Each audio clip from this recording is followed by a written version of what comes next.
Ladies and gentleman, ಜೆಡಿಎಸ್ಗೆ ಯಾವ ನಾಯಕರು ಕೂಡ ಅನಿವಾರ್ಯವಲ್ಲ. ಜೆಡಿಎಸ್ ನಾಯಕರ ಮೇಲೆ ನಿರ್ಧಾರ ಆಗಿಲ್ಲ, ನಾಯಕರ ಮೇಲೆ ಡಿಪೆಂಡ್ ಆಗಿಲ್ಲ. ಜೆಡಿಎಸ್ ಡಿಪೆಂಡ್ ಆಗಿರೋದು ಕಾರ್ಯಕರ್ತರ ಮೇಲೆ. ಕಾರ್ಯಕರ್ತರೇ ಜನತಾದಳ ಜಾತ್ಯತೀತದ ಶಕ್ತಿ ಅನ್ನೋದನ್ನ ಜೆಡಿಎಸ್ನ ನಾಯಕರು ಘಂಟಾಘೋಷವಾಗಿ ಹೇಳ್ತಾ ಇದ್ದಾರೆ. ಬಿಜೆಡ್ ಜಮೀರ್ ಅಹಮದ್ ಖಾನ್ ಮಂತ್ರಿಗಳು ಕಾಂಗ್ರೆಸ್ನಿಂದ ಜೆಡಿಎಸ್ಗೆ ಬರ್ತಾರೆ, ಎಚ್ ಡಿ ಕುಮಾರಸ್ವಾಮಿ ಅವರ ಜೊತೆ ಮೀಟಿಂಗ್ ಆಗಿದೆ ಅನ್ನೋ ವರದಿಗಳ ಬೆನ್ನಲ್ಲೇ ನಿಖಿಲ್ ಈ ಹೇಳಿಕೆ ಕೊಟ್ಟಿರೋದು ರಾಜ್ಯ ರಾಜಕಾರಣದಲ್ಲಿ ರೋಚಕತೆಯನ್ನು ಸೃಷ್ಟಿಸಿದೆ. ಈ ಕುರಿತ ಅಪ್ಡೇಟ್ಸ್ ಅನ್ನು ನಾನು ಕೊಡ್ತೀನಿ. ನೆಲ ಜಲ ಭಾಷೆಗಾಗಿ ಪ್ರಾಮಾಣಿಕ ಪತ್ರಿಕೋದ್ಯಮ, ನಾನು ಹೇಮಂತ್.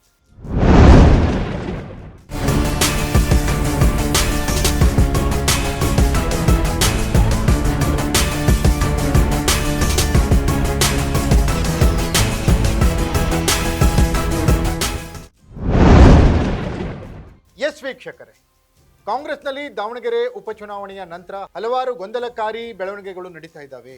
ಅಲ್ಪಸಂಖ್ಯಾತರನ್ನ ಕಾಂಗ್ರೆಸ್ನಲ್ಲಿ ಮೂಲೆ ಗುಂಪು ಮಾಡ್ತಿದ್ದಾರೆ ಅನ್ನುವಂಥ ವಾದಗಳು ಕೇಳಿ ಬರ್ತಾ ಇದೆ. ಅಲ್ಪಸಂಖ್ಯಾತರ ನಡುವೆ ಬಿರುಕುಂಟಾಗಿದೆ.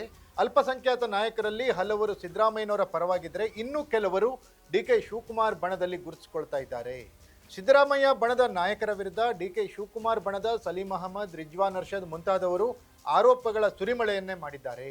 ದಾವಣಗೆರೆಯಲ್ಲಿ ಕಾಂಗ್ರೆಸ್ಗೆ ಏನಾದರೂ ಹಿನ್ನಡೆಯಾದರೆ ಜಮೀರ್ ಅಹಮದ್ ಖಾನ್ ಹಾಗೂ ಸಿಎಂ ಪೊಲಿಟಿಕಲ್ ಸೆಕ್ರೆಟರಿ ಮತ್ತೆ ಅಲ್ಲಿಯ ಸ್ಥಳೀಯ ಮುಸ್ಲಿಂ ನಾಯಕರೇ ಕಾರಣ ಅನ್ನುವಂಥ ಚಾರ್ಜ್ ಶೀಟನ್ನು ಸಲೀಂ ಅಹಮದ್ ಮತ್ತು ರಿಜ್ವಾನ್ ಅರ್ಷದ್ ರೆಡಿ ಮಾಡ್ಕೊಂಡಿದ್ದಾರೆ. ಇದಕ್ಕೆ ಸಿದ್ದರಾಮಯ್ಯನವರ ಬಣ ಸಖತ್ತಾಗಿ ತಿರುಗೇಟನ್ನು ಕೊಟ್ಟಿದೆ. ಈ ಬೆಳವಣಿಗೆಗಳ ಮಧ್ಯೆಯೇ ಎಚ್ ಡಿ ಕುಮಾರಸ್ವಾಮಿಯವರು ಜಮೀರ್ ಅಹಮದ್ ಖಾನ್ ಅವರನ್ನ ಭೇಟಿ ಮಾಡಿದ್ದಾರೆ, ರಾಜಕೀಯ ಚರ್ಚೆಗಳು ನಡೆದಿವೆ ಅನ್ನುವಂಥ ಚರ್ಚೆಗಳು ಹಲವು ಮಾಧ್ಯಮಗಳಲ್ಲಿ ವರದಿಯಾದ ಬೆನ್ನಲ್ಲೇ ಈಗ ರೋಚಕ ಟ್ವಿಸ್ಟ್ ಅನ್ನು ಕೊಡ್ತಾ ಇದ್ದಾರೆ ನಿಖಿಲ್ ಕುಮಾರಸ್ವಾಮಿ. ಜಮೀರ್ ಅಹಮದ್ ಖಾನ್ ಅನಿವಾರ್ಯವಲ್ಲ ಜೆಡಿಎಸ್ಗೆ. ಜೆಡಿಎಸ್ ಕಾರ್ಯಕರ್ತರ ಮೇಲೆ ನಿರ್ಧರಿತವಾದಂಥ ಪಕ್ಷ. ಜೆಡಿಎಸ್ಗೆ ಯಾವುದೇ ನಾಯಕನ ಅವಶ್ಯಕತೆ ಇಲ್ಲ. ನಮ್ಮಲ್ಲೂ ಕೂಡ ಅಲ್ಪಸಂಖ್ಯಾತ ನಾಯಕರಿದ್ದಾರೆ, ಅಲ್ಪಸಂಖ್ಯಾತ ಕಾರ್ಯಕರ್ತರಿದ್ದಾರೆ. ಕಾರ್ಯಕರ್ತರೇ ಜೆಡಿಎಸ್ನ ಬೆಳೆಸ್ತಾರೆ ಹೊರತು ಜಮೀರ್ ಅಹಮದ್ ಖಾನ್ ಬಂದರೆ ಸ್ವಾಗತ ಇದೆ, ಆದರೆ ಜಮೀರ್ ಅಹಮದ್ ಖಾನ್ ಮೇಲೆ ನಾವು ಡಿಪೆಂಡ್ ಆಗಿಲ್ಲ ಅನ್ನುವ ಮೂಲಕ ಕಾಂಗ್ರೆಸ್ಗೆ ಸ್ಪಷ್ಟವಾದಂಥ ತಿರುಗೇಟನ್ನು ಕೊಟ್ಟಿದ್ದಾರೆ. ಹಾಗಾಗಿ ಕಾರ್ಯಕರ್ತರಿ ಪಕ್ಷ ಕಟ್ತಾರೆ. ನಾವ್ ಯಾರನ್ನು ಕೂಡ ಅವ್ರು ಬರ್ತಾರೆ ಇವ್ರು ಬರ್ತಾರೆ ಅಂತ ನೆಚ್ಕೊಂಡು ಇವತ್ತು ಈ ಪಾರ್ಟಿ ಉಳಿದಿಲ್ಲ. ಮುಂದೆನೂ ಕೂಡ ಯಾರನ್ನು ನೆಚ್ಕೊಂಡು ಕೂಡ ಈ ಪಾರ್ಟಿ ಉಳಿತಕ್ಕಂತ ಸನ್ನಿವೇಶ ಕ್ರಿಯೇಟ್ ಆದ.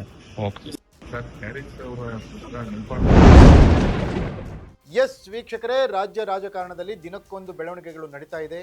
ಕಾಂಗ್ರೆಸ್ನ ಗೊಂದಲಗಳ ಲಾಭವನ್ನ ಪಡೀಲಿಕ್ಕೆ ಜೆಡಿಎಸ್ ಹವಣಿಸ್ತಾ ಇತ್ತು.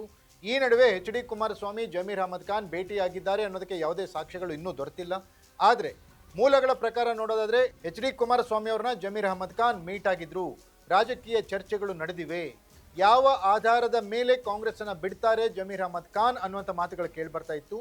ಇದಕ್ಕೆ ಜಮೀರ್ ಅಹಮದ್ ಖಾನ್ ಸ್ಪಷ್ಟನೆಯನ್ನು ಕೊಟ್ಟಿದ್ರು. ಕಾಂಗ್ರೆಸ್ ಯಾವುದಕ್ಕೂ ನನಗೆ ಕಡಿಮೆ ಮಾಡಿಲ್ಲ, ನನಗೆ ಹಲವು ಅಧಿಕಾರಗಳನ್ನು ಕಾಂಗ್ರೆಸ್ ನೀಡಿದೆ, ಮಂತ್ರಿಗಿರಿಯನ್ನು ಕೊಟ್ಟಿದೆ, ಒಳ್ಳೊಳ್ಳೆ ಅವಕಾಶಗಳನ್ನು ಕಾಂಗ್ರೆಸ್ ನನಗೆ ಕೊಟ್ಟಿರೋದ್ರಿಂದ ಕಾಂಗ್ರೆಸ್ ಬಿಡೋ ಮಾತೇ ಇಲ್ಲ ಅನ್ನುವಂಥ ಸ್ಪಷ್ಟನೆಯನ್ನು ಜಮೀರ್ ಅಹಮದ್ ಖಾನ್ ಹೇಳಿದರು.